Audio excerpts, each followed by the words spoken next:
Did you really think it would be so easy that the world's richest man can swoop in like Gandalf at the Battle of Helm's Deep and save you from your fate? Surely the war is not over. A battle won, perhaps, but the war is not over. Already, Democrats, powerful big tech personalities, and many on the left are calling for regulation of social media in the wake of Elon Musk buying out Twitter. Elon Musk wants free speech, so he says. We've yet to see exactly what he will do, but of course now Jen Psaki says the Biden administration would support reforming Section 230, enacting antitrust reforms and requiring more transparency on social media in order to combat COVID-19 misinformation. Section 230 is a provision in law that grants broad immunity to internet service platforms, be it a website or a social media company. Now, I've long called for Section 230 reform, and I retain that position. I do believe there should be reforms, but rest assured what they're calling for now is not reforming Section 230 in the right way. What they're calling for now is regulation to control speech because they know they are losing. They've tried to maintain control of the narrative in the public, in the private space with big tech platforms. Now that Elon Musk is intervening, they're retreating to public spaces, which is they will try to pass laws and regulate big tech platforms. But I don't think that will work either. But again, we may be winning on many fronts, but the war is far from over.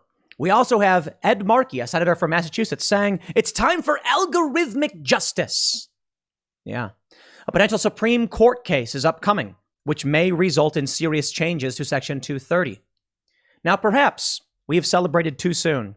Many of us wanted Section 230 reform because it provides immunity to these big tech platforms where they can basically say, we're allowed to remove anyone we want because we deem it objectionable.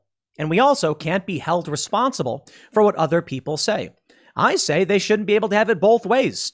If you're going to allow people to speak, you shouldn't be able to just outright ban them, but they created a special section in provision in Section 230 that both gives these platforms immunity and the ability to remove content.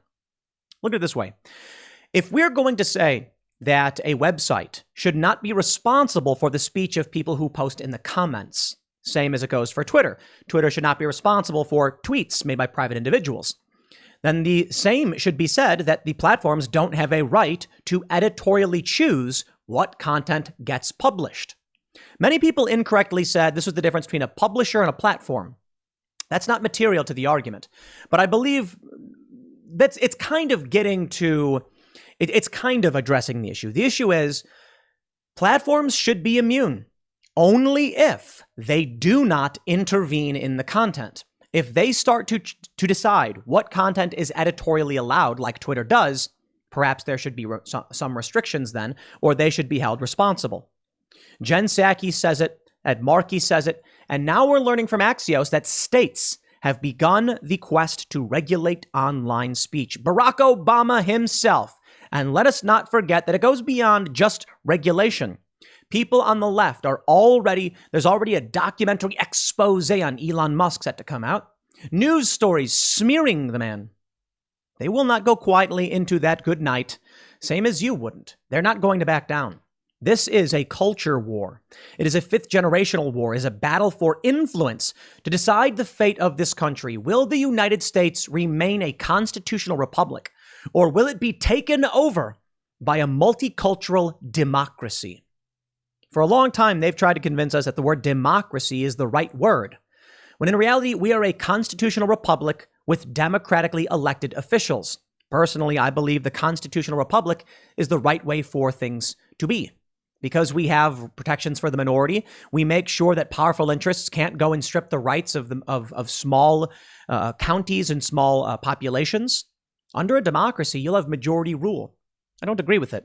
And the multicultural thing, I think, is an argument in semantics. If you're talking about a bunch of different people of different backgrounds living together, holding hands and singing songs, I'm all for it.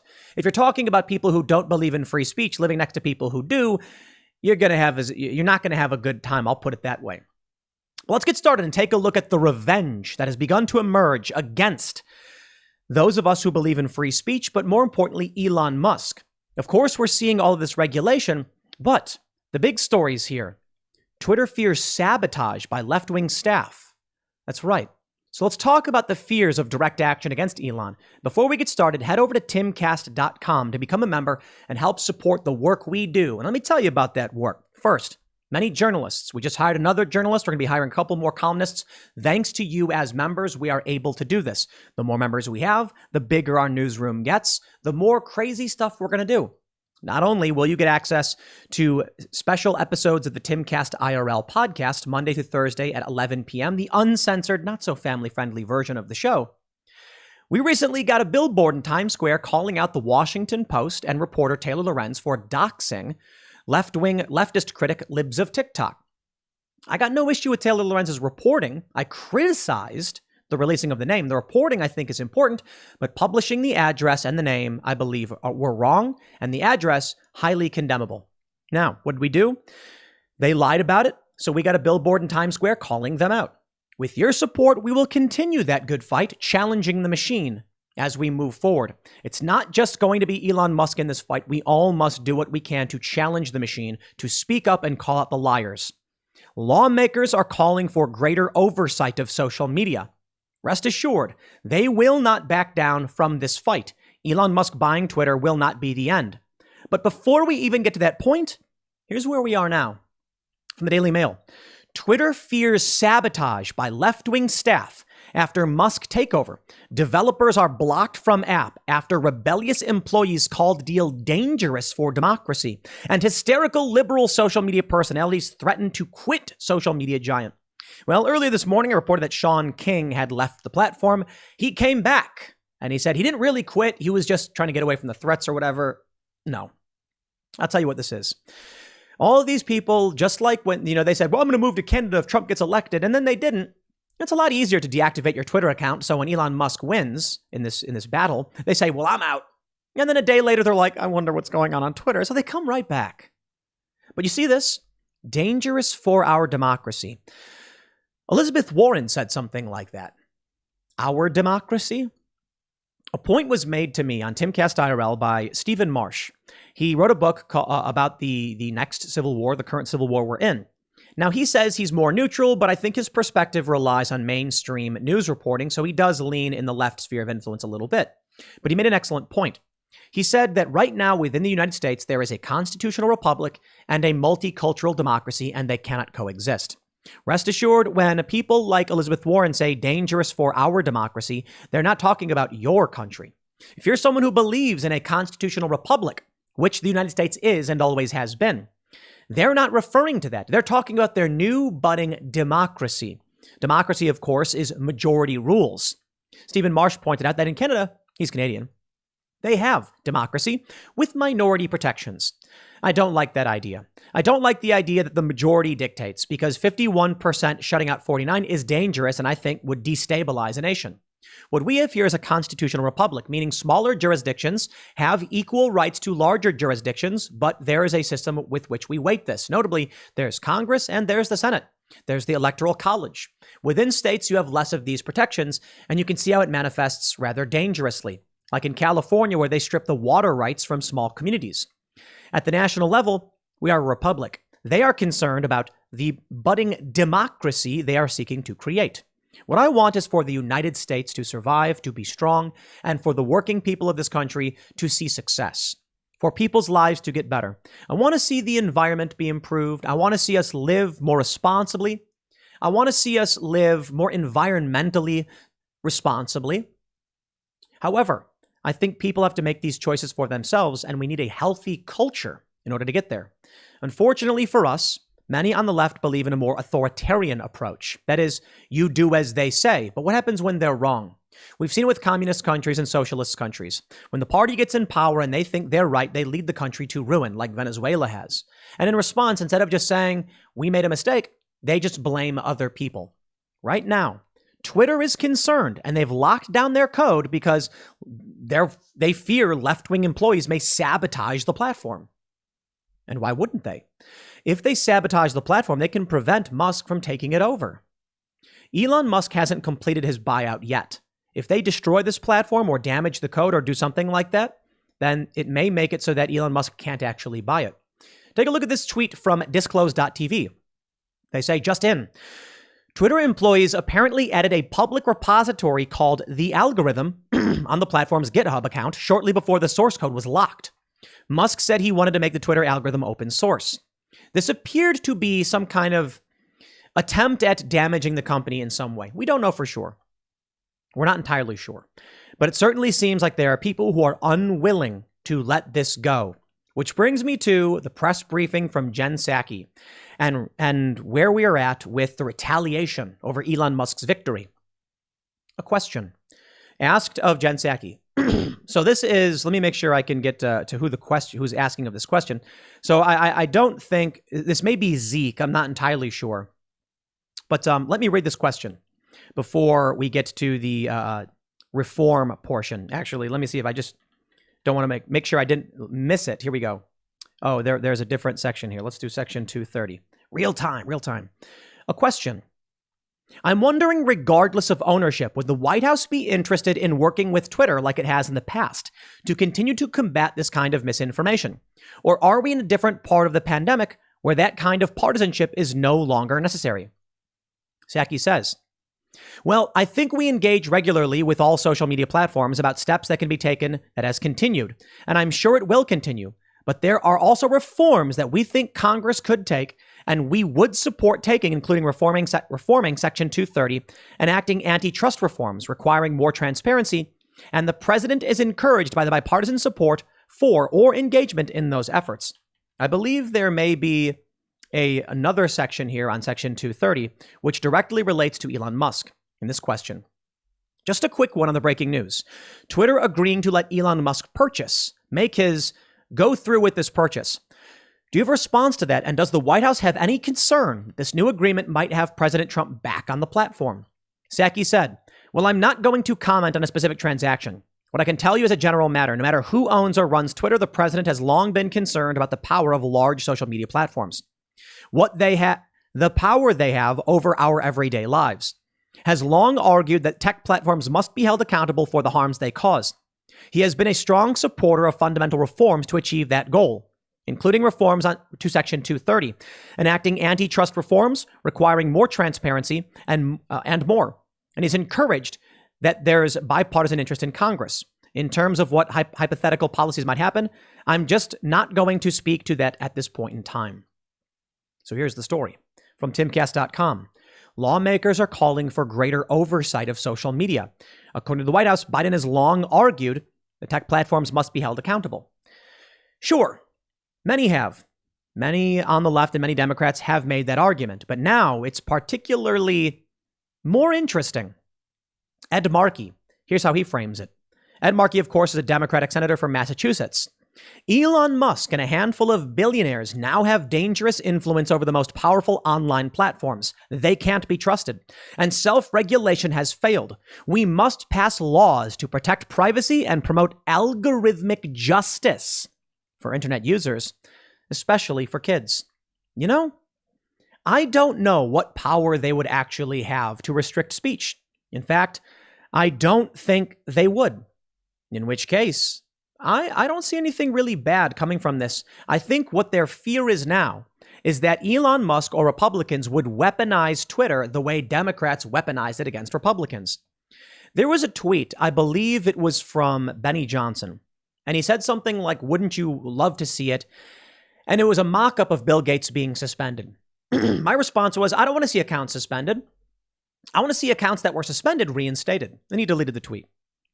The point is, there is a concern that people on the right, many who don't care much for principle, just want to win, would absolutely just say it's time for revenge. I'm not interested in revenge. And maybe that's a problem. You see, there is a culture war being waged. And now that there is fear among Democratic politicians that the weapons of social media could be wielded against them, these are figurative, these are fifth generational weapons, I would call it, speech. Now, all of a sudden, they want to restrict everything. But I'm happy with the left having their speech. I'm happy with Democrats having their speech so long as the right has their speech as well. And Republicans, conservatives, or otherwise. The issue, I suppose, is they've wielded this weapon against the right, and now that the right has it, the right probably will do nothing with it. And what'll happen if that's the case over a long enough period of time, the left will just win. It's not just happening at the federal level. Axios reports states' next target regulating online speech. Now, there's been attempts at regulating online speech already. In Florida, and let me clarify what that means. It doesn't mean restricting it. It means regulating this system. Florida already tried. Texas tried. They tried to make it so that you couldn't censor people. That is regulating speech. Twitter as a company has a right to their speech. Section 230 protects their First Amendment rights as well. I just think if there's platform monopolies, as we've long called it, now Robert Reich is bringing it up, we need to make sure that they can't shut down the speech of people they don't like. They're worried their speech will be shut down. I don't think it will. Actually, maybe it will. Axios reports the states, not Washington, are where tech regulation happens now thanks to a deadlocked Congress.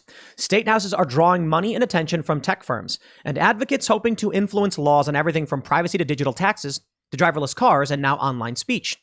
A former Facebook policy executive offers state lawmakers detailed guidance for crafting tech regulations that could effectively reduce harms and withstand legal challenge in a new report shared first with Axios.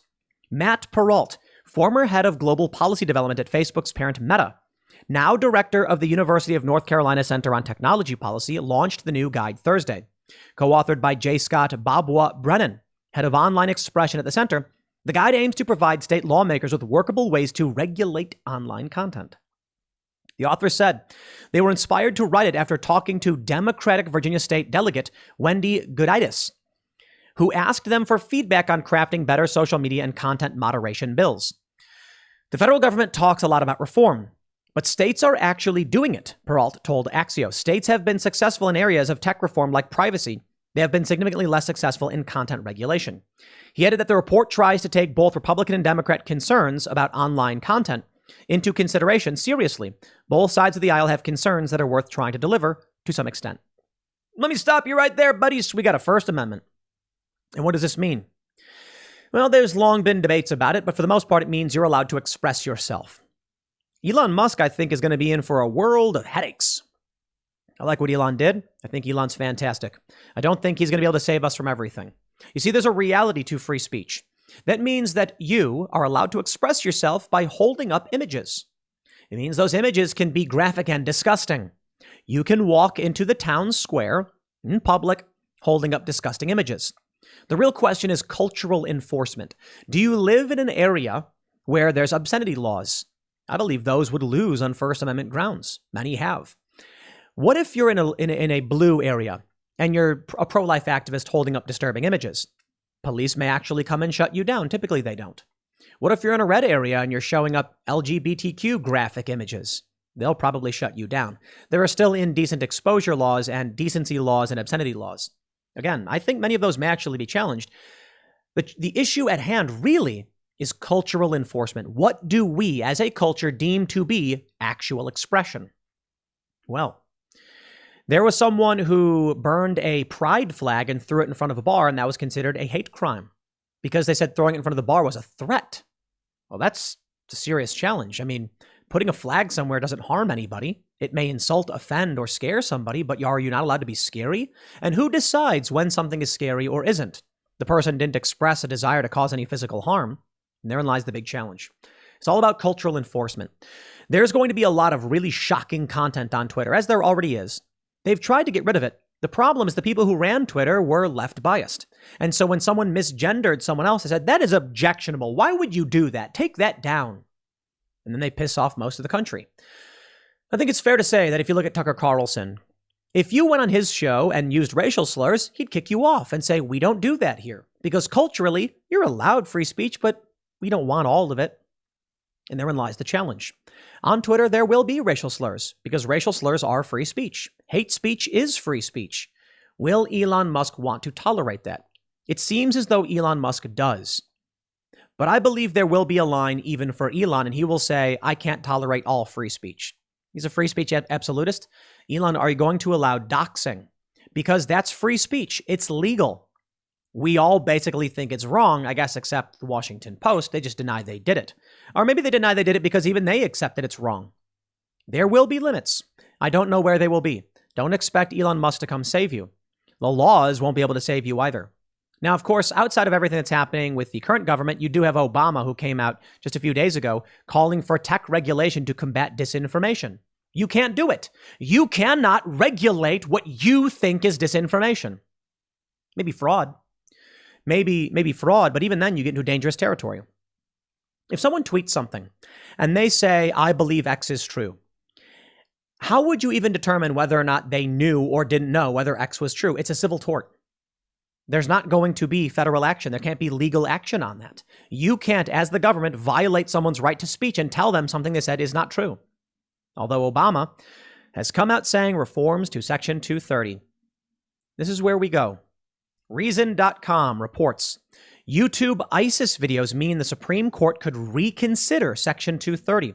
A court rejects a discriminatory harassment ban at Florida University. A private space mission heads back to Earth and more. They say, the father of a woman killed by ISIS asks the U.S. Supreme Court to consider a case involving algorithms, terror, and free speech. They say as YouTube celebrates its birthday, the game-changing user-generated video platform, once known for funny pet videos, blah, blah, blah, begins to attract criticism.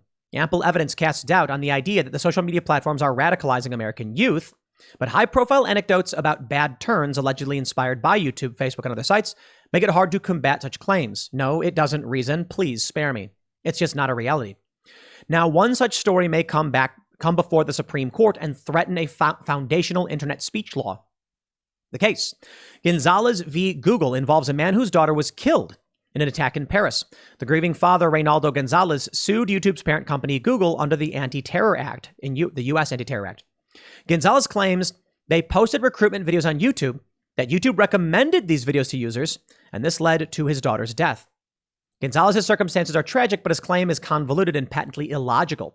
To buy it, you'd have to buy the idea that without YouTube, these groups not only would be unable to recruit, but would cease to use existing networks to carry out the attacks. The Supreme Court has not yet decided whether it will hear the case, but if it does, it could give the court a chance to reconsider the parameters of Section 230, the federal law preventing internet companies and users from being liable for all third-party speech. SCOTUS blog notes, in 2020, Justice Clarence Thomas suggested, in an appropriate case, we should consider whether the text of this increasingly important statute aligns with the current state of immunity enjoyed by the internet platforms. The petition in Gonzalez v. Google tries to present itself as the case Thomas has been looking for. The district court dismissed Gonzalez's claims on the ground that Section 230 nonetheless protected Google for its recommendations because ISIS produced the videos, not Google. I don't agree with that. I believe you have a right to post content to monopolistic platforms. So perhaps the law would say once a platform reaches 50 million or more, they become a privately owned public space, meaning sure, they can change the rules. Sure, they can handle algorithmic things like that. But the algorithm, what is promoted or recommended, that's on Google. Here's my view. YouTube should not ban people for what they say. If people say things YouTube doesn't like, they should just stop sharing it. YouTube's under no obligation to promote my work to anyone. Also, that means YouTube should also not interfere with the emergence of my content. The front page of YouTube should have an option for chronological feed based on your subscriptions or algorithm. But for the past several years, I think almost a decade, YouTube's been algorithmic. That means even if you subscribe to a channel, YouTube might show you something you didn't subscribe to. If YouTube wants to decide what should be shown, then they are responsible when they show it, because that means they have editorial guidelines. It's just, the whole thing is ridiculous. If you post a comment to timcast.com and it says a whole bunch of libelous things in it, and then I just put it on the front page, you mean I'm immune? That's absurd. I chose to put it on the front page for everybody, but that's basically what they're saying. No. If I recommend a comment from a user, that is me deciding what people should see. If I say whatever you post just appears in reverse chronological order, then I think they should be immune. I would welcome some reforms to Section 230, and this means I could get hurt. YouTube might say, we don't want to be responsible for political content, Tim, so we're not going to recommend you anymore. Fine. But that also means you should show my videos to the people who subscribe to my channel, which is 1.3 million people on this channel alone. Not to mention the subscribers on all the other channels totaling around, what are we at? 4 or 5 million? The problem I have is YouTube chooses winners and losers. And even if people say, I will subscribe, YouTube still says, we've decided you lose. No, you can't have it both ways. So I would welcome some reforms. But I warn, to all the conservatives saying repeal Section 230, that would be the end. It'd be the end of independent speech. It'd be the end of Twitter. No, you don't want to repeal Section 230. We want reforms or actual enforcement, meaning, as I stated, YouTube, you're not responsible for what Tim Pool here says unless you make an editorial decision to promote the content. Now you're playing different games. What might happen in that case is that YouTube would require a certification before they would allow you to appear on the front page. They might say, no, you know what? We're not going to show anybody. The front page will always be algorithmic. All right, well, that's the way it basically already is now. YouTube just kicks people off and puts people on, so what's the worst that could happen? YouTube should restore non-algorithmic subscription feeds. Let people choose. Twitter does it. Twitter has the reverse chronological follower count plus the algorithmic feed. I don't like the algorithmic feed. It's stupid. I want breaking news. I don't want stupid opinions from 4 hours ago. So I always go on Twitter and say, only show me what's happening in reverse chronological order. If it's new, it appears, everything moves down. Otherwise, I think you're playing with fire. I think these companies are manipulating everything. It shouldn't be allowed. What we also have going on is not just about regulation. It's also about the media coming after Elon Musk.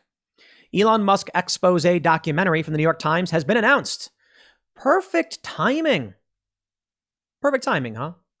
We also have a few other stories here. This one is Elon Musk calls the SEC shameless puppets.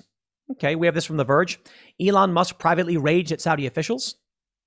I'm not surprised that negative stories are coming out about Elon Musk for two reasons. One, he's the wealthiest man in the world. There's constantly stories about Elon Musk. But also, this is a left-leaning outlet, The Verge. Are we likely to see left-leaning outlets take all the negative news on Elon they can? Yeah. Elon Musk is trending. You're going to get clicks. People on the left don't like him. They will play that game, absolutely. But now we have this. I love this story from the Post-Millennial. The European Union issues a warning to Elon Musk. You are welcome, but these are our rules. Elon, there are rules. You are welcome, but these are our rules. It's not your rules, which will apply here. So what? Europe going to ban Twitter? I say bring it on. The European Union has issued a warning to new Twitter owner Elon Musk, telling the billionaire that he has to comply with their digital rules or face the risk of a hefty fine or ban of the social media platform in European Union member nations. That would be really interesting. Would the people of Europe just accept that? Or would they say, nah, we're going to use the platform? Would Elon Musk capitulate to the EU? I think he might. Look, I respect a nation's laws. If the European Union wants rules and wants laws, they can have them. If you want to operate within their borders, then you should. But what if Elon says, we do not intend to operate in Europe? If people in Europe want to access our website, that's on them. How would that work? If somebody who lives in France says, I want to use this platform, would they not be allowed to? Elon Musk might be like, we don't operate in France. If someone in France accesses twitter.com, that's on them. What would France do? Fine the person? Issue an IP ban on Twitter so that no one in the country can access Twitter? That's very strange. It would be like, it's not completely out of the question. I mean, look, if I make and sell birdhouses, but the kind of birdhouse I make is illegal in Europe, they won't allow you to import it. They'll say it's illegal. You can't do that. But I wonder if they would actually be able to stop Elon Musk. Now, I think the reality is Twitter, look, as I said, I respect other countries having their own rules. I want the United States should have its own rules. Other countries can have their own rules. If the EU says we want rules, I think Elon Musk likely will abide by them. He'll say, yeah, sure, I don't care. Whatever your rules are, fine. In the United States, we're going to have free speech. And in Europe, we're going to abide by how your system works. So be it. I think people need to understand this. When you get a notification, and I've got these before, saying you violated Pakistani law, that's a good thing. People are like, why is Twitter telling me this? I shouldn't. No. I got an email once, and people were like, it's so stupid that you would be told this. I think it's a good thing. I was told that I blasphemed in Pakistan or something. And I'm like, good, now I won't go there because I'm a criminal, I guess, because I have free speech in the US. Yep, they said you said something that violates our law. You also get these notices where it's like, we reviewed your tweet and it did not violate German laws. I think they're funny. I'm glad they're being sent. I'm glad. I'd like to know if something I did violates another country's laws, because I might want to go to some of these countries. The last thing I'd want is to get off the plane and then be arrested for something I tweeted. That's the reality of being on Twitter, of putting out things in the public. If you do not want to be in the public space, recognize that when you tweet, you are now a public figure to varying degrees. Obviously, I don't think every person who's ever tweeted one time is a public figure. I just mean you are now in the public fray. And they will look for you. They will come after you. They will try to ban you. Elon Musk, I think, is going to have a rude awakening, as it were. I'm sure it's possible Elon is well aware of what it means to have free speech. I think he's a smart guy. He's much smarter than me. But there's also a difference between intelligence, knowledge, wisdom, experience. I think that when it comes to the issues of social media, I have substantially more experience with the inner workings. I do think that's fair. Now, Elon's a smart guy, but I've actually consulted some of the biggest tech companies on live streaming tech, including social media. Friends of the CEO of Minds.com, and we've had extensive discussions about social media. I don't think Elon Musk has had many of these questions. In fact, we have Ian Crossland on Timcast IRL, who used to be a moderator, co-founder of Minds, and worked as a moderator, and he can tell you all about the terrifying reality of free speech, because you've got pictures of gore. It's free speech. Will that be allowed? I think it already is allowed to a certain degree. So the question is, where would Elon Musk's line be? What if people start quitting the platform? Does Elon just say, I don't care, then leave? It's a free speech platform. I hope so. People don't want to be there, you're free to go. But I do think Elon will solve this. I think he'll figure out a way to make the system work. I think the rules will become more transparent. I sincerely hope so. It's entirely possible he doesn't. It's entirely possible he can't. It's entirely possible would he let us down. Now, I think whatever Elon Musk whatever he gets involved in tends to work. SpaceX is doing wonderfully. Tesla is through the roof. The Boring Company apparently doing really, really well. Elon Musk started PayPal. Not a big fan, but he made it work. A lot of problems there, in my opinion. I think he's going to fix Twitter. I don't think you're going to get the Twitter utopia you hoped for. I don't think you're going to get this Wild West Web 1.0 free speech platform you're hoping for. I think he's going to create accountability. I think he's going to start dealing with bots and spam, which is fantastic. I think he's going to deal with the political bias, and there will still be rules, but we'll know what those rules are. And I hope that he brings back those that have been suspended. There's a challenge. Many people have been suspended, actually broke the rules in fairly egregious ways.